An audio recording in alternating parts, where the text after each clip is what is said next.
इस बात में सबसे ऊपर वही था ना कि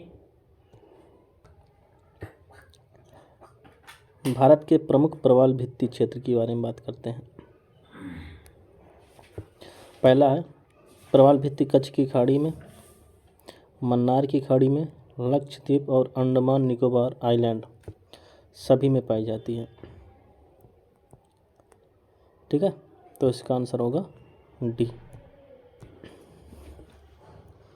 भारत में जो प्रवाल भित्तियाँ पाई जाती हैं वो 4 क्षेत्र हैं मुख्य रूप से, जिसमें अंडमान निकोबार आइलैंड में सबसे ज़्यादा पाई जाती हैं और सबसे कम कच्छ की खाड़ी में गुजरात में, फिर मन्नार की खाड़ी है तमिलनाडु में और लक्षद्वीप।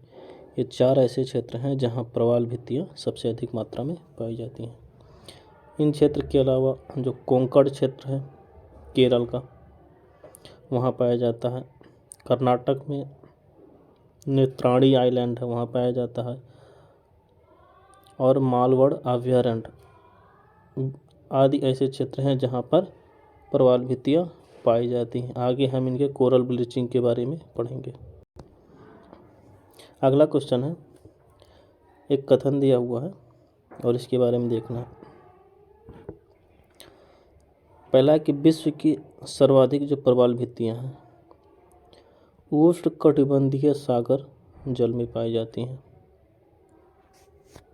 और दूसरा है कि विश्व की 1/3 से अधिक प्रवाल भित्तियाँ ऑस्ट्रेलिया, इंडोनेशिया और फिलीपींस के राज्य क्षेत्रों में पाई जाती है। अगला क्वेश्चन है, उष्णकटिबंधीय वर्षावनों की अपेक्षा प्रवाल भित्तियाँ कहीं अधिक संख्या में जंतु संघों का परिपोषण करती हैं। प्रवाल भित्तियाँ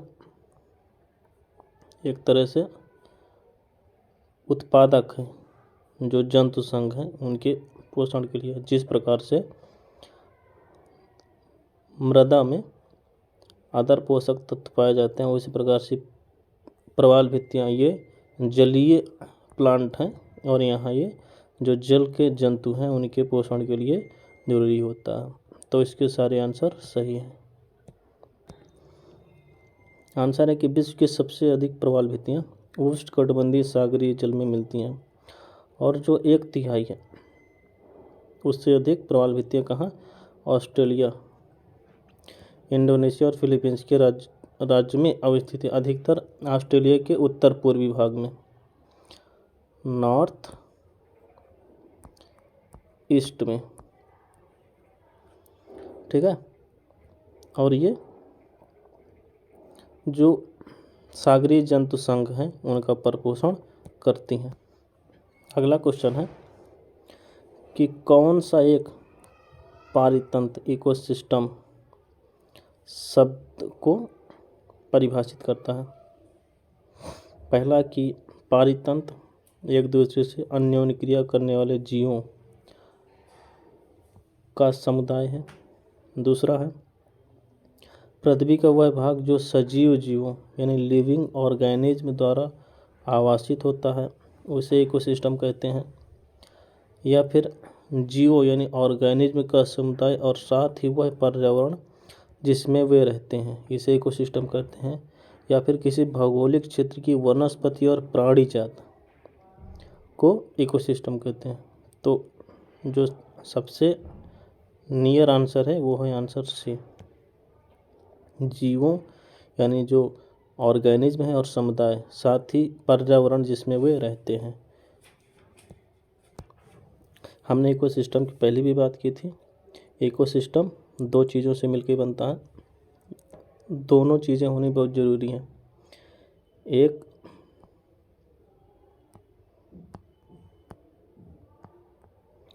जैविक और दूसरा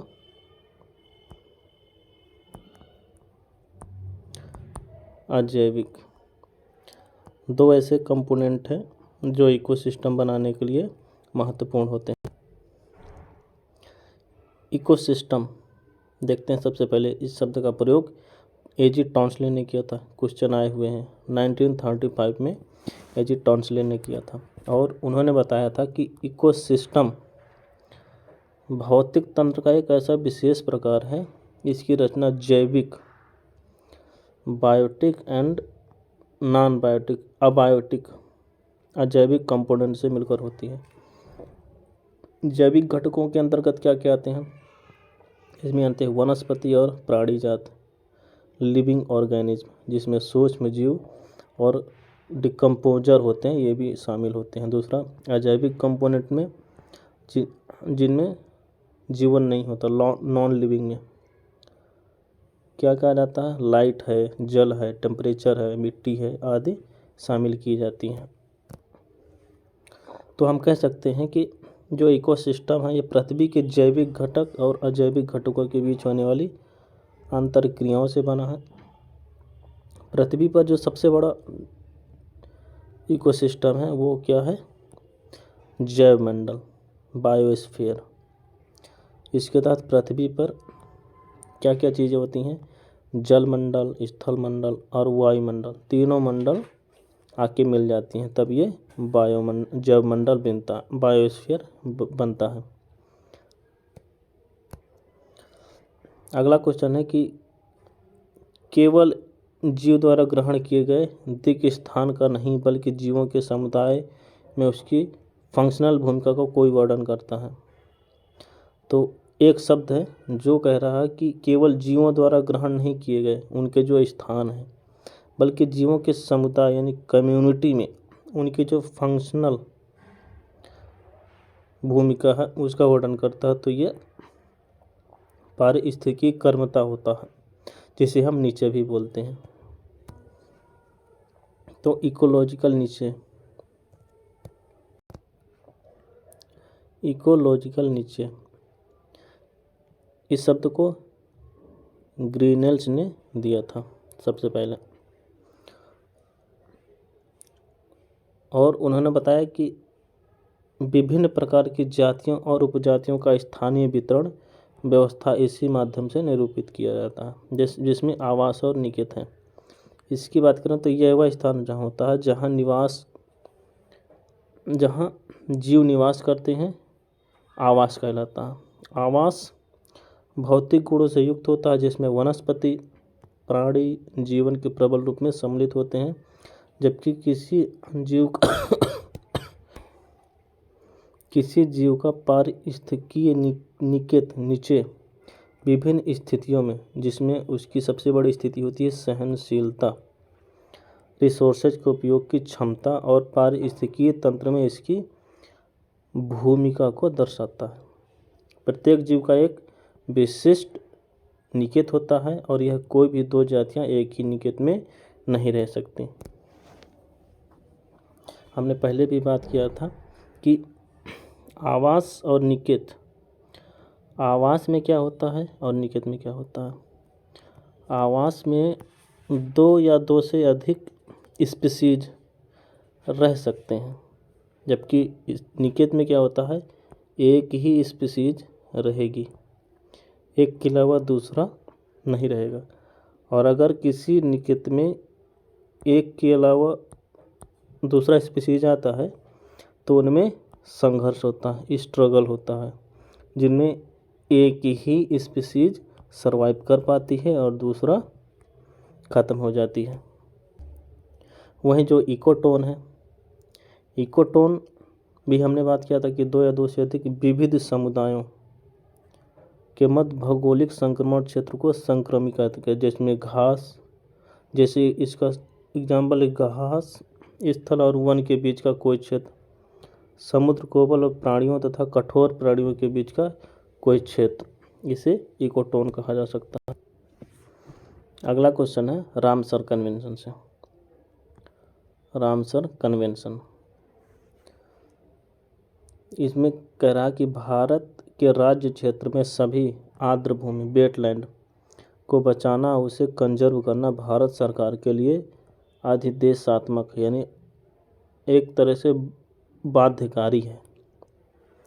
दूसरा कह रहा कि आर्द्र भूमि संरक्षण और प्रबंधन नियम 2010, भारत सरकार ने जब रामसर कन्वेंशन अपनाया था उसके बाद 2010 में एक नियम निकाला था जिसका नाम था आर्द्र भूमि संरक्षण और प्रबंध नियम 2010। इसके आधार पर क्या किया था, भारत सरकार ने रामसर सम्मेलन की संस्तुतियों के आधार पर जो है अपने यहाँ वेटलैंड घोषित करना शुरू किए थे।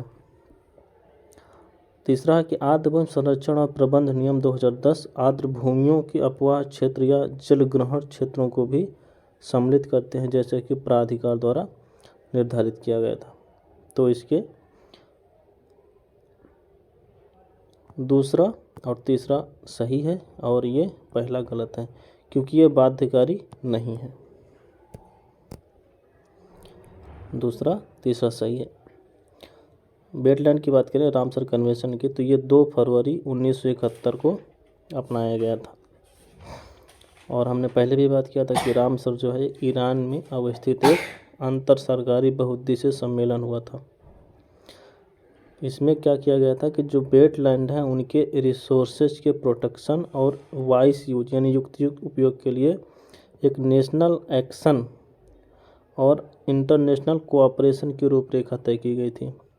यह समझौता 21 दिसंबर 1975 को लागू हुआ और भारत 1982 में इसमें शामिल हो गया।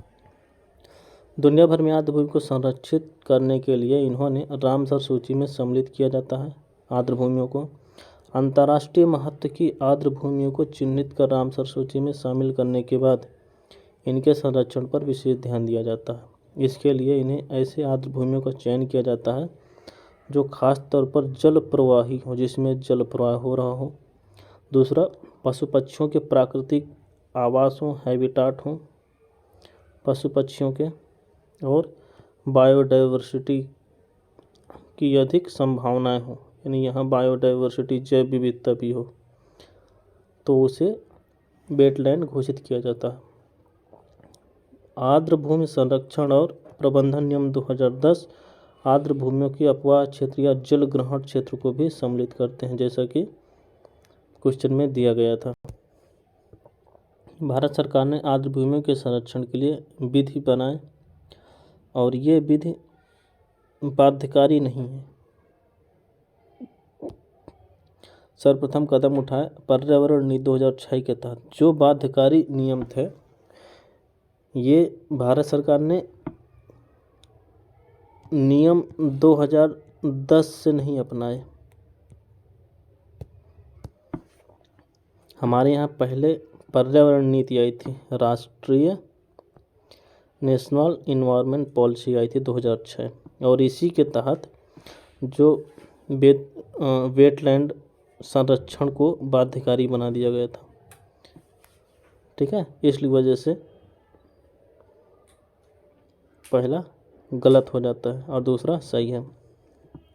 फिर हम लोगों ने 2010 के बाद संशोधन किए और 2017 में पर्यावरण वन एवं जलवायु परिवर्तन मंत्रालय के द्वारा आर्द्र भूमि के प्रोटेक्शन से संबंधित नए नियमों को नोटिफाई किया गया और ये आर्द्र भूमि संरक्षण एवं प्रबंधन नियमावली 2017 पहले से जो 2010 के नियम थे उसको लागू कर दिए। वेटलैंड को किडनी ऑफ द लैंडस्केप यानी भूमि का जो है किडनी कहा जाता है। अगर आज हम जनवरी 2023 की स्थिति देखें तो भारत में 75 वेटलैंड सम्मिलित किए जा चुके हैं। अगला क्वेश्चन है कि घास स्थलों में जो वृक्ष पारिस्थितिकी सक्सेशन है, अनुक्रमण है, के अंश के रूप में किस कारण से घास को प्रतिस्थापित नहीं कर पाते। क्वेश्चन ये कह रहा है कि जो घास पारिस्थितिकी है,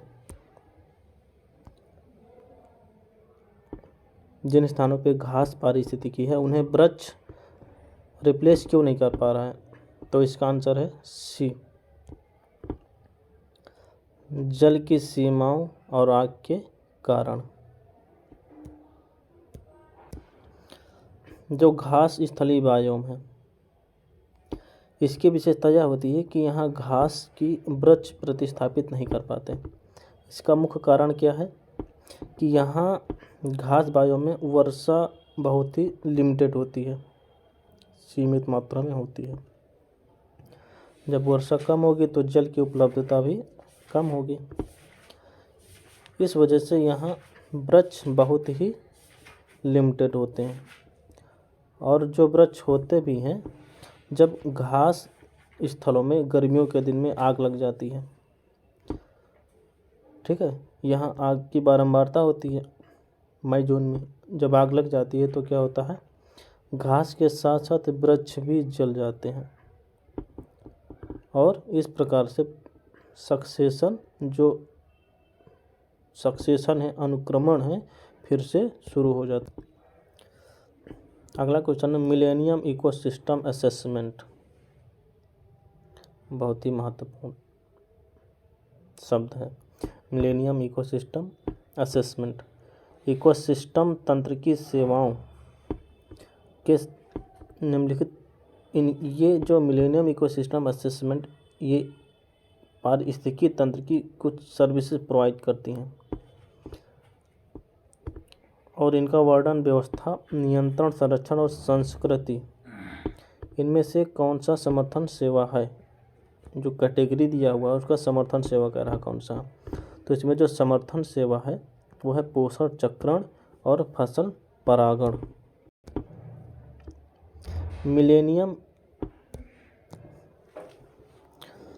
मिलेनियम इकोसिस्टम असेसमेंट पर्यावरण पर मानवीय गतिविधियों के पड़ने वाले प्रभाव का एक व्यापक आकलन है, असेसमेंट है।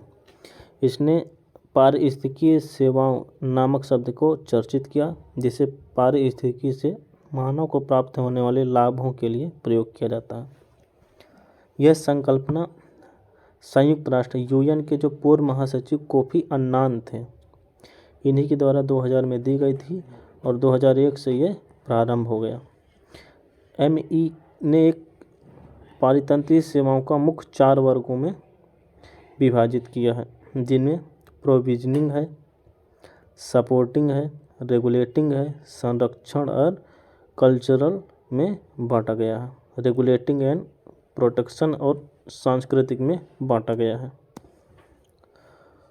प्रोविजनिंग सर्विस में क्या क्या आता है, इनसे हमें प्राप्त होता है भोजन, जलाने वाली लकड़ी, जैव रसायन, स्वच्छ जल, फाइबर और जेनेटिक रिसोर्सेज, ये सारी प्रोविजनल सर्विसेज में आती हैं।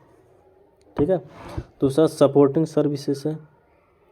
सपोर्टिंग सर्विसेज में मृदा निर्माण होता है, प्राथमिक उत्पादन होते हैं, जो प्राइमरी प्रोडक्शन होता है यही सपोर्टिंग सर्विसों से होता है। फिर वो प्राइमरी जो कंज्यूमर प्राप्त करता है, पोषण चक्रण शुरू होता है और परागण शुरू होता है।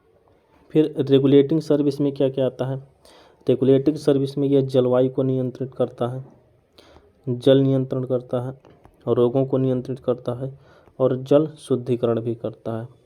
फिर संरक्षण और सांस्कृतिक सेवाओं में आध्यात्मिक और धार्मिक सर्विस देता है, एजुकेशनल सर्विस देता है, पारिस्थितिकीय टूरिज्म को बढ़ावा देता है और कल्चरल जो हेरिटेज हैं उनको भी बढ़ावा देता है। तो इस प्रकार से पोषण चक्रण और फसल परागण समर्थन सेवा यानी सपोर्टिंग सर्विस का भाग है।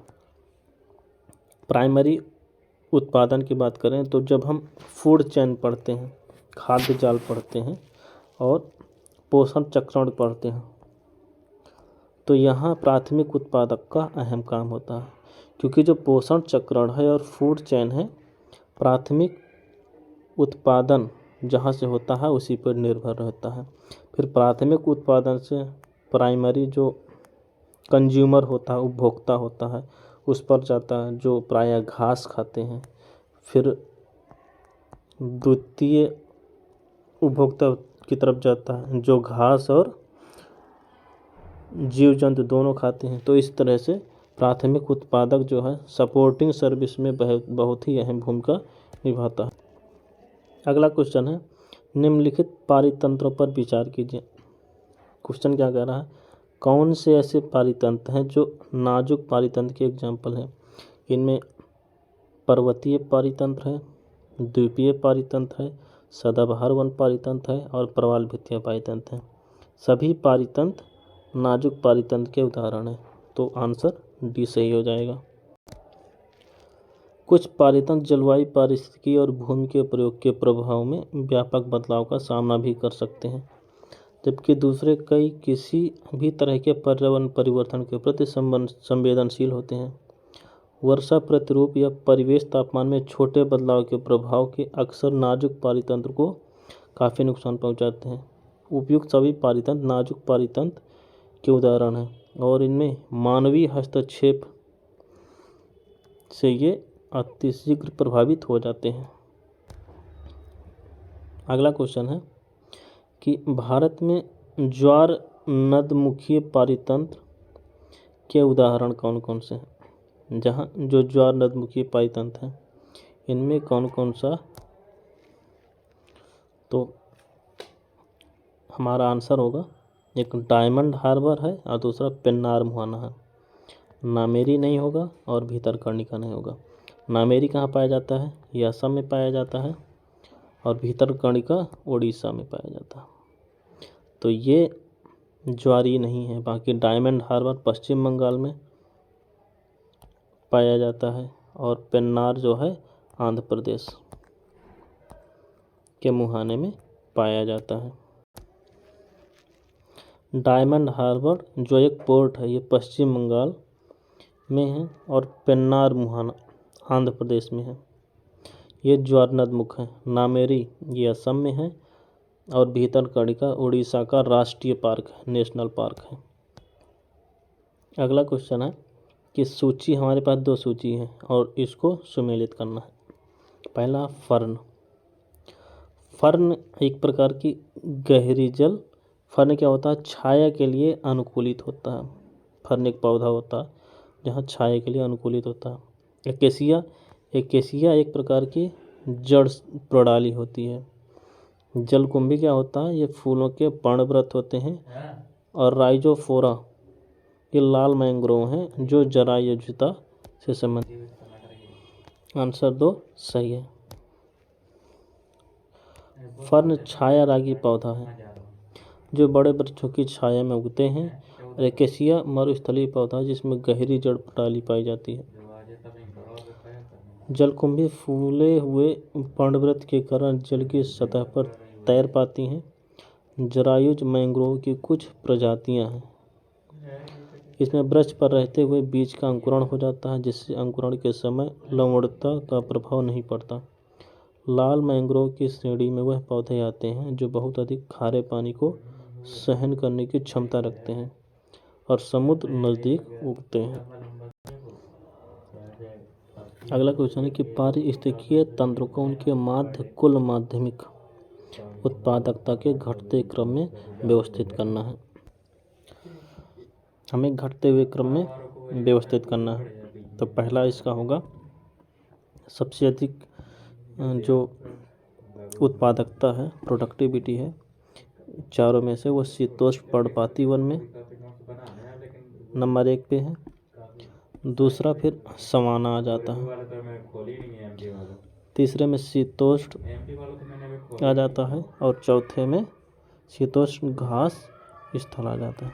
तो आंसर सी सही होगा। 4, 1, 3 एंड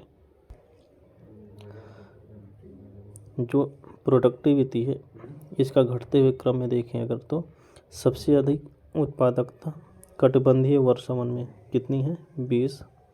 उसके बाद पर्णपाती वन आ जाता है, यहाँ 15 आ जाता है। फिर शीतोष्ण पर्णपाती वन आ जाता है, यहाँ 12 होता है। फिर शंकुधारी वन होता है, यहाँ 8 है। सवाना में 9 है। शीतोष्ण घास का मैदान में 5 है और मरुस्थलीय जो झाड़ियाँ हैं ये सबसे कम होता है। 0.7 प्रोडक्टिविटी होती है टन प्रति हेक्टेयर में प्रति वर्ष। अगला क्वेश्चन करा यूट्रिफिकेशन का क्या अर्थ, यूट्रिफिकेशन। तो इसका आंसर है ए। यूट्रिफिकेशन एक प्रकार से इंडस्ट्रियल कचरे का निकास है जो जल में शैवाल की वृद्धि, जब यूट्रिफिकेशन होता है तो जल में शैवालों की वृद्धि होने लगती है और वांछित पोषक तत्व का स्तर बढ़ने लगता है और शैवालों के बढ़ने पर इसे खाने के लिए जीवाणु द्वारा ऑक्सीजन का अत्यधिक उपयोग किया जाता है, जिससे BOD बढ़ जाता है और ऑक्सीजन की कमी हो जाती है। अगर हम सिंपल शब्दों में यूट्रिफिकेशन की बात करें तो जो हमारे इंडस्ट्रियल कचरा है, इसमें से अधिकतर NPK जो पोषक तत्व हैं, ये जब नदियों के द्वारा समुद्र में डाल दिए जाते हैं या जल बॉडी में, वाटर बॉडी में डाल दिए जाते हैं, मिक्स कर दिए जाते हैं, तो वहाँ जो पोषक तत्व है वो बढ़ जाता है। पोषक तत्व जब बढ़ता है तो वहाँ जो शैवाल है, शैवालों में भी वृद्धि हो जाती है। शैवालों में वृद्धि होने से क्या होता है, वहाँ जो जीवाणु होते हैं उसको खाते हैं। अब जीवाणु इसे डिकम्पोज करने के लिए, शैवाल को डिकम्पोज करने के लिए जब जीवाणु की मात्रा अधिक होती है तो उन्हें ऑक्सीजन की भी ज़्यादा ज़रूरत पड़ती है, जिससे BOD में भी वृद्धि हो जाती है। और BOD जब अधिक हो जाती है तो क्या होता है, ऑक्सीजन का लेवल कम पड़ जाता है और जो जल है दूषित होने लगता है। यह अगला क्वेश्चन है यूट्रिफिकेशन से संबंधित, जो अभी हम BOD की बात कर रहे थे कि सर्वाधिक BOD स्तर किस में होता है। तो सबसे ज़्यादा जो BOD पाया जाता है वो लुगदी सीवेज में पाया जाता है, क्योंकि लुगदी सीवेज जो इंडस्ट्रियल वाटर है इसमें सबसे अधिक पाया जाता है और यही यूट्रिफिकेशन का मुख्य कारण होता है। अगर नगर पालिका की बात की जाए तो यहाँ 100 से 400 ppm होता है।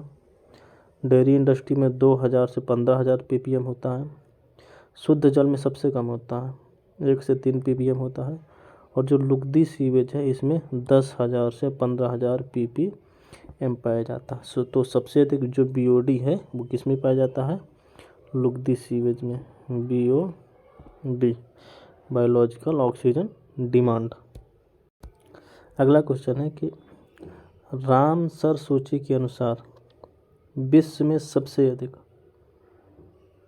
आर्द्र भूमि संयुक्त राज्य अमेरिका में है, USA में है, क्वेश्चन कह रहा है। और दूसरा कह रहा है कि विश्व सूची में आर्द्र भूमियों का सबसे बड़ा क्षेत्र कनाडा में है। तीसरा कह रहा है रामसर शहर इराक के मध्य भाग में स्थित है।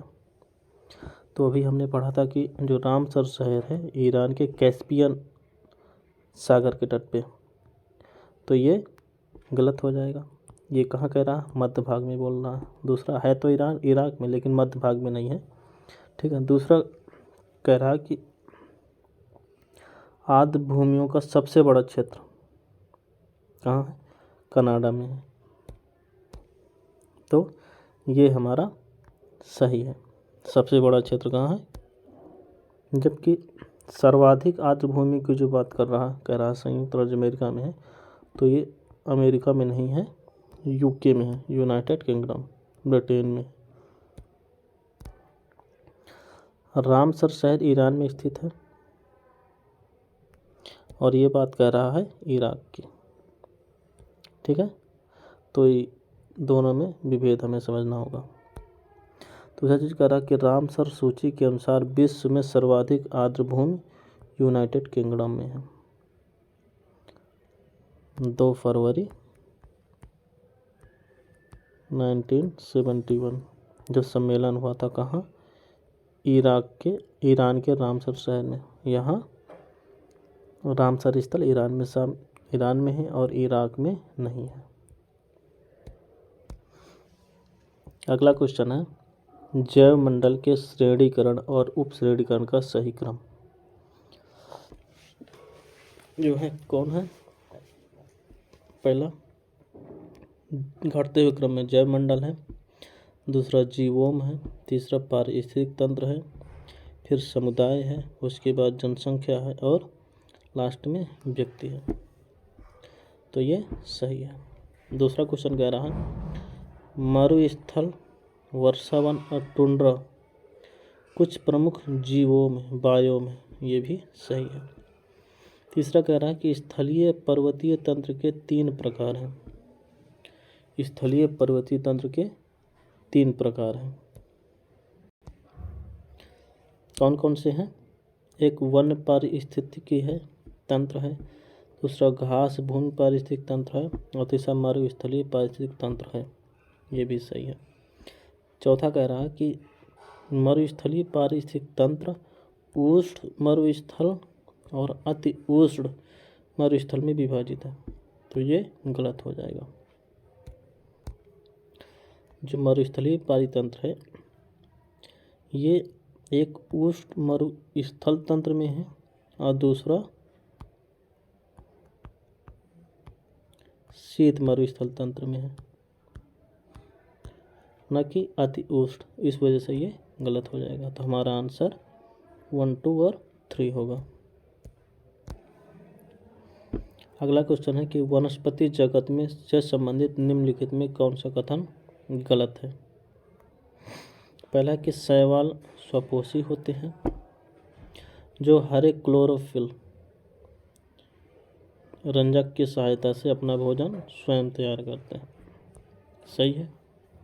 दूसरा कह रहा है कुछ शैवालों में लाल पीला, जो वर्णक की बात कर रहा है, लाल पीला और नीला आदि रंजक होते हैं। ये भी सही है। तीसरा है कि कवक में हरे रंजक नहीं होते। ये भी सही है। और कह रहा है कि कवक स्वपोषी होते हैं। कवक स्वपोषी, कवक फंगाई एक प्रकार, ये फंगाई है और ये जो है प्रकाश संश्लेषण की क्रिया नहीं करता क्योंकि इसमें क्लोरोफिल नहीं पाया जाता। इस वजह से ये अपना भोजन स्वयं नहीं बना पाएगा, तो स्वपोषी नहीं होगा, परपोषी होगा। इस वजह से ये गलत हो जाएगा। चौथा गलत हो जाएगा।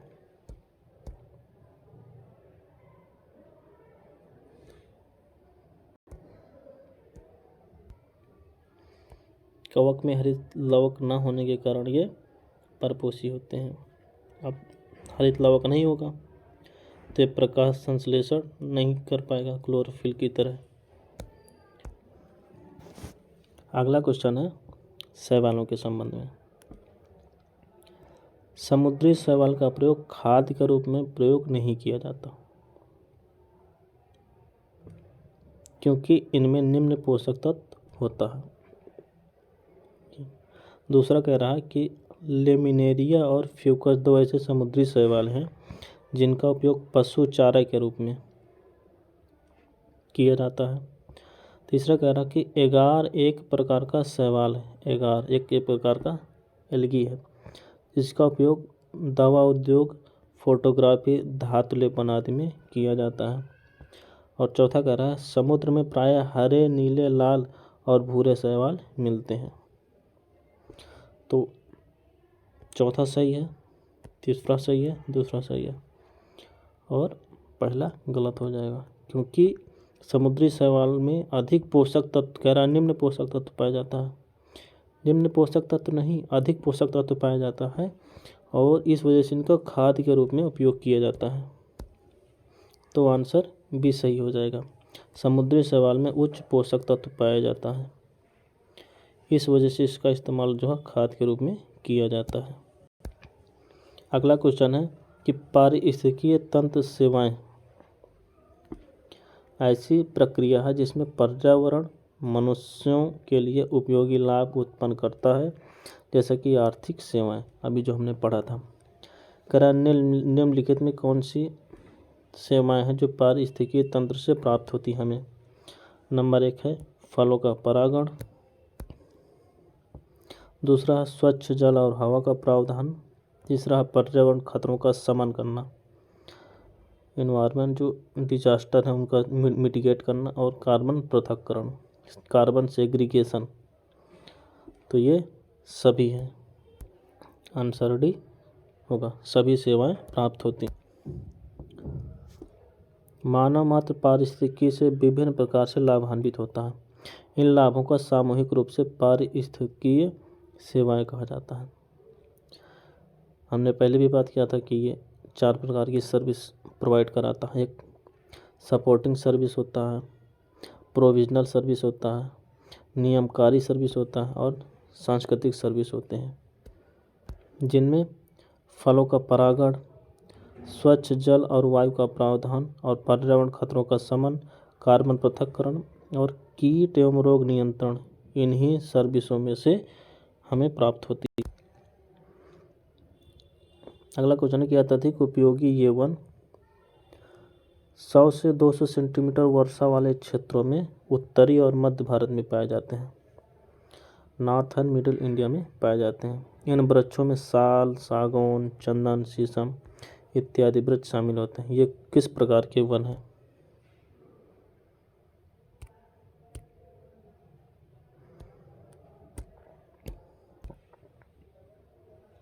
इसका उत्तर होगा पर्णपाती या मानसूनी वन। यहाँ कितनी बारिश होती है?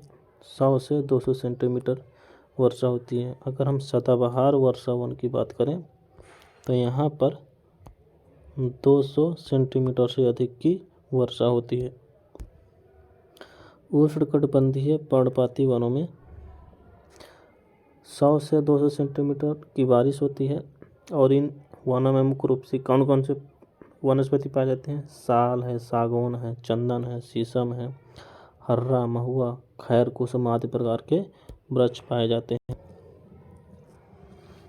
अगला क्वेश्चन है कि मैंग्रोव अभी जो हमने पढ़ा था, कौन सा कथन सत्य है? पहला कह रहा है कि यह मुख्य रूप से 25 नॉर्थ और 25 साउथ अक्षांशों के मध्य पाया जाता है, यानी कर्क रेखा और मकर रेखा के बीच पाया जाता है, जो उष्णकटिबंधीय और उपोष्णकटिबंधीय क्षेत्र में विकसित होते हैं। तीसरा कह रहा है ये अवसादी चट्टानों के अपघटन में सहायक होते हैं। ये भी सही है, ये भी सही है। फिर कह रहा है यह पोषक तत्व का पुनर्चक्रण यानी रिसाइकिल करने में मदद करता है। ये भी सही है।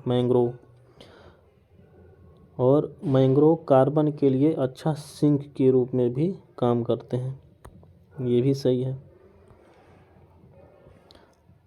पांचवा कि ताजे पानी से बेहतर तरीके से बढ़ाते हैं। ये भी सही है। और ये वातावरण में होने वाली पानी के नुकसान को कम करते हैं। तो सभी आंसर सही हैं। मैंग्रोव की बात की जाए भारत में, ग्लोब में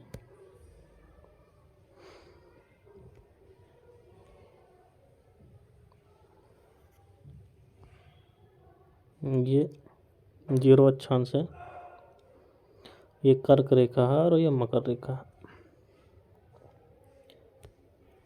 25 डिग्री नॉर्थ, 25 डिग्री साउथ।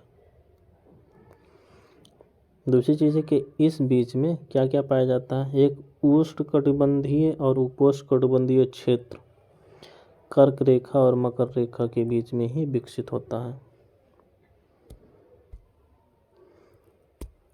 साथ ही जो मैंग्रोव होते हैं वो अवसादी चट्टानों, जो चट्टान है उनके अपघटन में सहायक होते हैं, पोषक तत्वों का पुनर्चक्रण करते हैं, कार्बन कैप्चर के लिए अच्छा सिंक का काम करते हैं और ये ताज़े पानी में, ना कि सिर्फ लवड़ी पानी में, ताज़े पानी में भी बढ़ते हैं और वातावरण में होने वाले पानी के नुकसान को कम करते हैं।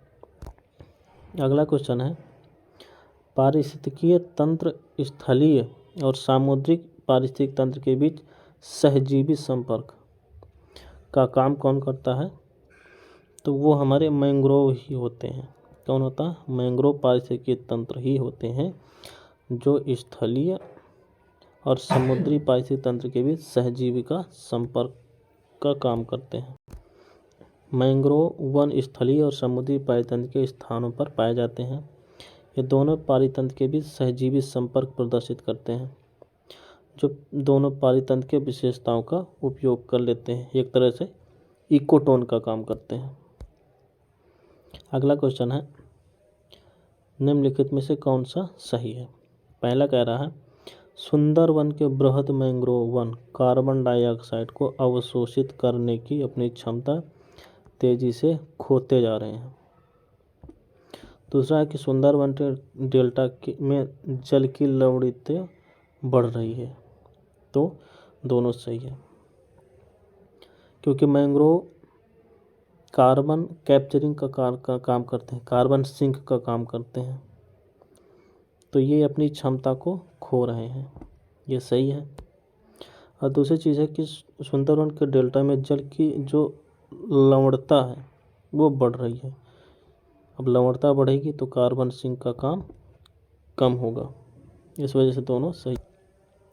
सुंदरवन की बात की जाए तो सुंदरवन पूरे विश्व में ज्वारीय हेलोफाइटिक मैंग्रोव वन का, हेलोफाइटिक मीन्स होता है लवणीय मैंग्रोव का एक मात्र सबसे बड़ा भाग है। विश्व में सबसे ज़्यादा हेलोफाइटिक मैंग्रोव सुंदरवन में पाए जाते हैं। यह यूनेस्को का विश्व विरासत स्थल भी है। यह पादप में कार्बन संचित करता है, कार्बन सिंक का काम करता है, जिसे ब्लू कार्बन कहा जाता है। कार्बन डाइऑक्साइड का अवशोषण वह प्रक्रिया है जिससे पृथ्वी के तापन और जलवायु परिवर्तन के अन्य प्रभाव में कमी आती है। लेकिन सुंदरवन में केंद्रीय भाग में लवणता बढ़ने के कारण कार्बन डाइऑक्साइड शोषण करने की क्षमता कम होती जा रही है। दूसरी चीज़, मैंग्रोव ताजे पानी में वृद्धि करते हैं, लेकिन माल्टा और विद्याधारी नदियों के संगम पर गाद जमा हो जाने से, गाद जमा हो जाने के कारण ताजे जल का प्रवेश बाधित हो रहा है, जिससे सुंदरवन में लवणता में वृद्धि होती है। इससे मैंग्रोव की 22 प्रजातियां आकार में छोटी होती जा रही हैं और इन कार्बन डाइऑक्साइड का शोषण करने की क्षमता कम हो रही है। अगला क्वेश्चन है, निम्न में कौन सा कथन सही है? पोषक तत्वों में कमी होने से जलीय प्रणाली का क्षीण होना यूट्रिफिकेशन कहलाता है। अभी जो हमने पढ़ा था यूट्रिफिकेशन। दूसरा कह रहा है यूट्रिफिकेशन के दौरान जलीय प्रणाली की जैव रासायनिक ऑक्सीजन मांग, जिसे हम बीओडी कहते हैं, बढ़ जाता है। तो दूसरा सही होगा और ये गलत हो जाएगा, तो आंसर हमारा बी सही होगा। यूट्रिफिकेशन की बात करें तो यह जल तंत्र में पोषक तत्वों में वृद्धि होने से, ना कि कमी होने वाला एक संवर्धन है। अब बीओडी क्या है? जैव रसायन ऑक्सीजन मांग, बायोकेमिकल ऑक्सीजन डिमांड। ऑक्सीजन की वह मात्रा है जो किसी जलीय निकाय में उपस्थित कार्बनिक पदार्थों का खंडित करने के उद्देश्य से वायुजीवी जैव जीवों के लिए आवश्यक होता है। यूट्रिफिकेशन के कारण बीओडी में वृद्धि हो जाती है और यूट्रिफिकेशन के कारण शैवाल विकसन होता है, शैवालों का अधिक विकास होता है तथा शैवाल अधिक ऑक्सीजन का उपयोग करते हैं, जिससे बीओडी में वृद्धि हो जाती है और मछली जैसे अन्य जलीय जीवों का ऑक्सीजन की प्राप्ति कम होने लगती है, जिससे ऐसे जलीय जीवों में मृत्यु हो जाती है और जल प्रदूषित हो जाता है। खासकर यूट्रिफिकेशन तब होता है जब गंदे जल, जो इंडस्ट्रियल वाटर है, यहाँ आना शुरू हो जाता है, जिसमें NPK की मात्रा अधिक होती है। ये पोषक तत्व होता है। इससे क्या होता है, जब ये वाटर बॉडी में जाता है तो वनस्पति में वृद्धि होना शुरू हो जाता है। अब जब वनस्पति में वृद्धि होगी तो इनमें ऑक्सीजन की डिमांड भी हो जाएगी। ऑक्सीजन की डिमांड होगी तो जल में रहने वाले जो जलीय जीव हैं उन्हें ऑक्सीजन की कमी होना शुरू हो जाएगी। जब जलीय जीवों को ऑक्सीजन की कमी होना शुरू हो जाएगी तो वो मृत प्राय होने लगेंगे। अब जब उनकी मृत्यु होने लगेगी तो वाटर क्या होगा? प्रदूषित हो जाएगा, पॉल्यूटेड हो जाएगा। इस प्रकार से यूट्रिफिकेशन का चक्र चलता रहता है। तो यहाँ जो बीओडी होती है, बायोकेमिकल ऑक्सीजन डिमांड, वो भी वृद्धि करती है। अगला क्वेश्चन है, पारिस्थितिकी में परिवर्तन, जब पारिस्थितिकी में परिवर्तन होता है तो प्रवालों पर दबाव पड़ता है और वे अपने ऊतकों टिश्यूज में जो सहजीवी शैवाल है का निष्कासन करते हैं, जिसके कारण वे पूर्ण रूप से सफ़ेद हो जाते हैं। इसे प्रवाल विरंजन के रूप में जाना जाता है। निम्नलिखित में कौन सा प्रवाल विरंजन के कारण है? तो हम पहले प्रवाल विरंजन जानते हैं क्या होता है। हमारे जो प्रवाल होते हैं वो खासकर चूना पत्थर से बने होते हैं, कैल्शियम कार्बोनेट के बने होते हैं। अब ये जो कैल्शियम कार्बोनेट के बने होते हैं तो इन्हें एक टेम्परेचर की ज़रूरत होती है, औसत टेम्परेचर की, ना अधिक कम और ना अधिक ज़्यादा, एक एवरेज टेम्परेचर की ज़रूरत होती है। जब टेम्परेचर बढ़ता है, टेम्परेचर में वृद्धि होती है या टेम्परेचर में कमी होती है, दोनों ही स्थितियों में ये क्या करते हैं, इनके ऊपर जो सहजीवी शैवाल होते हैं, जो शैवाल इनके ऊपर पनपते हैं, उन्हें ये जीव अपने ऊपर से हटाने लगते हैं। जब हटाने लगते हैं तो ये कैल्शियम कार्बोनेट की वजह से ये सफ़ेद दिखने लगते हैं। तो इस स्थिति को प्रवाल विरंजन के रूप में जाना जाता है। अब इनके लिए कौन कौन से दशाएं होती हैं जिससे प्रवाल विरंजन होता है? तो पहला तापमान में वृद्धि है, दूसरा तापमान में कमी है, एल-नीनो है, बढ़ता हुआ अवसाद है और समुद्र जल के स्तर में वृद्धि।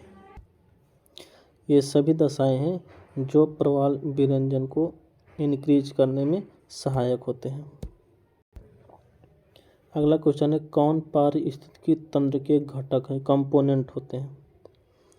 तो इसमें मृदा भी होता है, प्रोड्यूसर होता जो उत्पादक होता है, अकार्बनिक पदार्थ भी होते हैं और तापमान, सबकी भूमिका होती है, सभी कंपोनेंट होते हैं।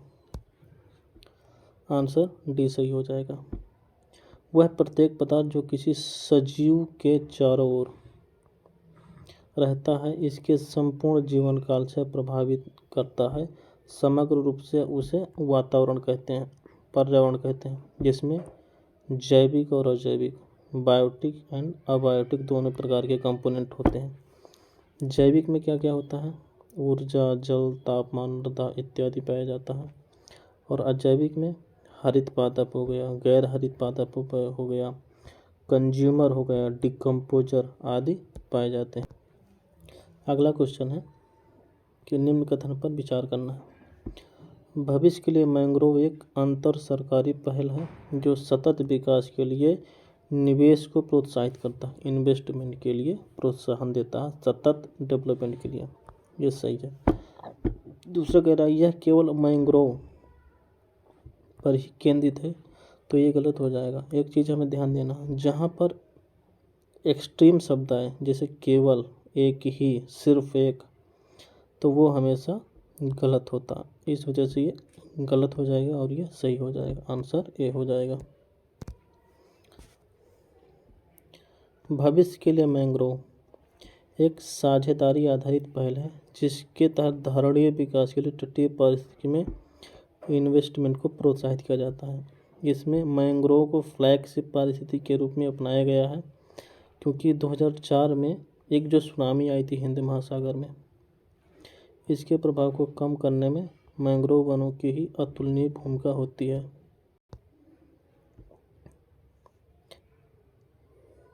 इस पहल के अंतर्गत प्रवाल भित्तियाँ हैं, ज्वार नदमुख है, लैगून है, आर्द्रभूमि है, समुद्री घास की परत सहित सभी तटीय पारिस्थितिकी को सम्मिलित किया जाता है। इस वजह से दूसरा गलत हो।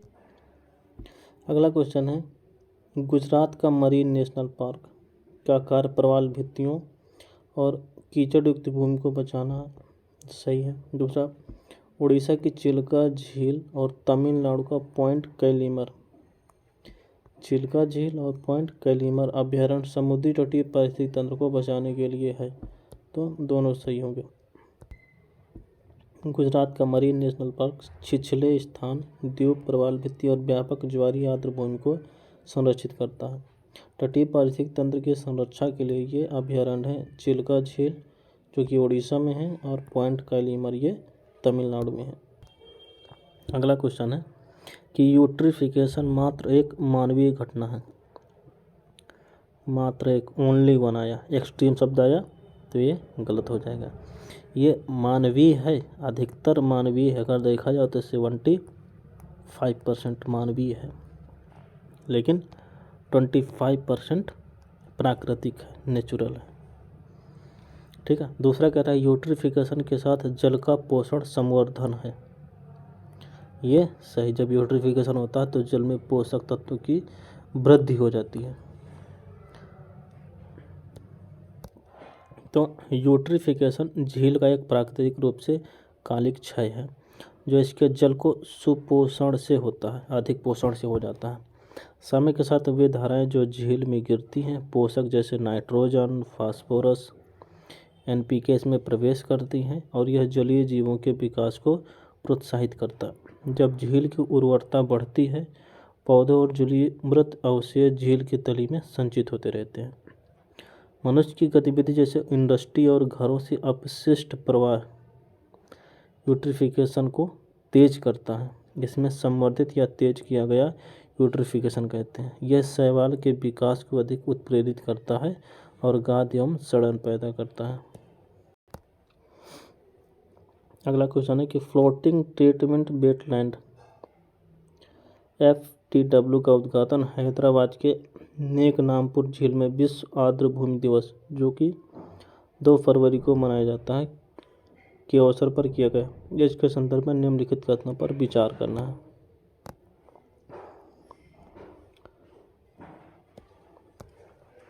फ्लोटिंग ट्रीटमेंट वेटलैंड मृदा विहीन हाइड्रोपोनिक्स तकनीक पर आधारित है। ये सही है। दूसरा, यह पानी में मौजूद अतिरिक्त नाइट्रोजन और ऑक्सीजन जैसे पोषक तत्वों को अवशोषित करके झील को साफ करने में मदद करता है। और FTW में तुलसी और अश्वगंधा के पौधों को सफाई के एजेंट के रूप में जाना जाता है। ये भी सही है। ये फ्लोटिंग क्या करता है, अभी तक जब यूट्रिफिकेशन को कम करता है। हमें लोकेशन की बात नहीं देखनी, हमें देखना है इसके पीछे जो मैकेनिज्म काम करता है। ये हाइड्रोपोनिक टेक्निक है और क्या करता है, ये नाइट्रेट और ऑक्सीजन जैसे पोषक तत्वों को एब्जॉर्ब कर लेता है और झील को साफ रखता है जिससे उसमें रहने वाले जीव सुरक्षित रहते हैं। और पौधे कौन कौन से अपनाए जाते हैं, इसमें जो है तुलसी और अश्वगंधा जो मेडिसिनल प्लांट हैं उनको लगाया जाता है। तो इसके पीछे जो तकनीकी काम कर रही है मृदा रहित हाइड्रोपोनिक्स जो जल में विकास किया जाता है, मिट्टी रहित, इसे हाइड्रोपोनिक तकनीक के आधार पर जाना जाता है। और ये क्या करता है, ये FTW में 4 परतें शामिल हैं। पहले में बांस से इसका आधार बनाया जाता है जिससे स्टायरोफोम क्यूबिक फिर बिछाए जाते हैं। उसके बाद इसमें कंकड़ बजरी बिछाकर इसका विकास किया जाता है। जिसमें जो सफाई एजेंट पौधे हैं खस, कैना, कैटल, सरकंडा, साइट्रोनाल, गुड़हल, फाउंटेन घास, जड़ी बूटियाँ, तुलसी आदि शामिल किए जाते। अगला क्वेश्चन है सुपोषण क्रिया निम्नलिखित में किन कारणों से घटित होती है। पहला, नाइट्रेट, फास्फोरस और मल प्रवाह सभी के द्वारा होता है। सुपोषण की क्रिया यूट्रिफिकेशन सभी के द्वारा होता है। यूट्रिफिकेशन कृत्रिम या प्राकृतिक दोनों पोषक तत्वों के योग या उनमें वृद्धि से होता है। इसमें उर्वरक, मल अपशिष्ट आदि, नाइट्रेट और फास्फेट का योग होता है। ये क्या करते हैं, उर्वरता में वृद्धि कर देते हैं, शैवालों का विकास होता है, जल निकाय पूरी सतह शैवालों से भर जाती है और सूर्य की किरणें प्रवेश नहीं कर पाती।